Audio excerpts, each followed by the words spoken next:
when you text in crisis text line, you have a team of people supporting you.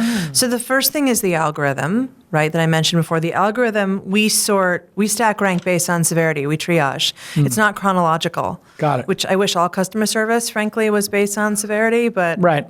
I'm trying to get my mileage account number versus my plane. I need to get... leaves in an hour. In an hour, yeah. Two different things. Exactly. Yeah. So first thing is the algorithm. Second thing is your actual crisis counselor. But the crisis counselor can talk to other crisis counselors on the platform. There's a chat function. So even the crisis counselor is not alone. And we've had amazing situations like a crisis counselor comes into chat and says, something's weird with my texter.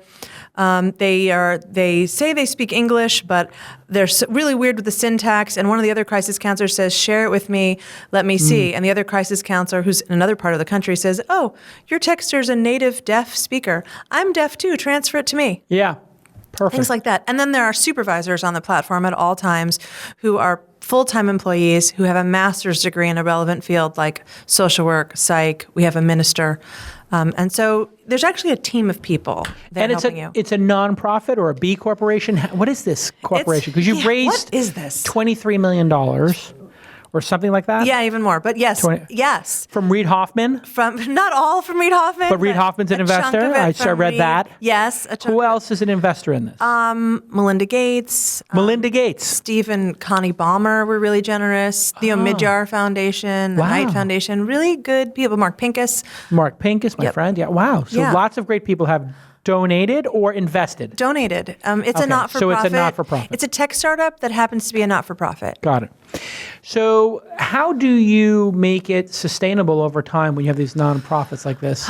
You just have to go beg for money every year, and then you can't show a profit at the end of the year. Is that right? You can't have money in the bank at the end of the year? You mean like every other company out here? Yeah. No. You can't have money in the bank account at the end of the year or something? No, you can absolutely. This is the thing. No, you can. I mean, that would be crazy to have no, on December 31st, you start with nothing. Well, but you can't show a profit as it were. Actually, not-for-profits show profits all the time. Okay. So museums and the opera, not the opera, sorry, but other places show profits all the time.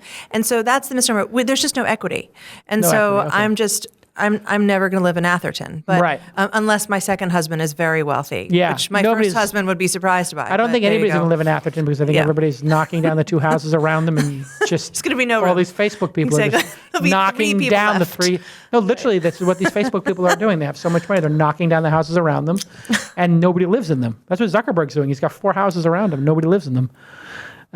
It's in the press anyway. Let's talk about this data visualization here. We have the crisis by times of day. Yeah, so if you go to crisistrends.org, we were really inspired by Google Flu Trends and the power of open data, right? What is this Google Flow Trends? Google Flu Trends. If you look at Flu Trends. Oh, Flu Trends, Flu Trends is amazing. Yeah. And so we were inspired by that. And so we built Crisis Trends. And so this is aggregated and anonymized data. And you can see, so there's suicidal thoughts, time of day. Actually, you're looking at time of day. Look at substance abuse. That one's interesting. Scroll down. Look at substance abuse, time of Nighttime. day. No, yes. Oh, now it's changed. Look at that. So this time of year. No, it's still suicidal. Oh, okay, I was going to say, because it's normally, that's not. There you go. Look at that. Whoa, they wake and bake. People are waking up and doing drugs. Yes, there you go. I get it. Wait a second. It's not that this is when people do drugs. This is when they people text us. Text you. So they're waking up after a bender and saying, I've been out all night, I need help. They're coming down from last night's high, I'm guessing. I can't tell you why. Who knows? What I can tell you is 7 a.m. is double. That's right. And 6 so p.m. if I ran a hospital or I ran a dorm on a college campus or I had a family member with a substance abuse issue, I would want to know this. Yeah. Okay, look at, go to states. Go to states. This is really fun. Where are you from originally, Jason? I'm from Brooklyn, New York. Okay, this is going to be fun. Look at anxiety.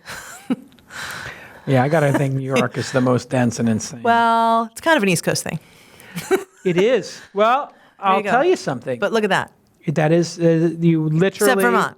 Vermont's chilling. And then these people in the middle here, what's going on here? Oklahoma. Not a lot of anxiety. But, not a lot of anxiety. But look at crisis by states, and now look at suicidal ideation.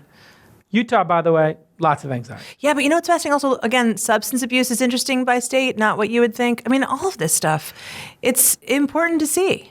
There's substance abuse. You're still clicked on there. Look at substance abuse. Wow, yeah, it's very red in this like Midwest. A lot of rural locations, and is that hillbilly heroin epidemic they talk about with the opioids? Again, I don't know. Crisis day of the week. If you look at day of the week, that's also there. You go, day of the week, sure. And then check out what would you think for eating disorders? Eating disorders. I'm going to guess. Well, the weekend is coming up. And so I got a big date on the weekend. Are people going to see me in my dress or my whatever on the weekend? I'm going to go to the beach on the weekend. So I'm going to say Friday. Let me see. We were saying eating disorders. Sunday and Wednesday, and the weekends are when people don't care. Yep. LGBTQ issues are also really interesting for Day of the Week. And this information we gave to some LGBTQ organizations, and then as a result, like Friday's the best day to be gay in America, apparently. And Thursday and Friday, smooth sailing. And so they said, wow, we've got to change when our hotline is available and when we have drop-in hours. So this is really important information. Hey, everybody, let me tell you about Scott Ed Walker. He is one of our longest-standing partners here on This Week in Startups, and he is one of the greatest lawyers in Silicon Valley. He does an amazing job helping support founders with their companies, and they promote fixed fees at Scott Walker's firm, the Walker Corporate Law Group, and they are a boutique law firm, and they do fixed fees. What are fixed fees? Fixed fees are great. If you have to do a project with them, they tell you how much it's going to cost, and then they bill you what they told you. I know this sounds crazy, but when you have a law firm and you get that surprise bill every month, I tell you, sometimes I open up a bill or have a startup open a bill, and then they call me and they're crying, oh my God, I can't pay this. Can you talk to my lawyer?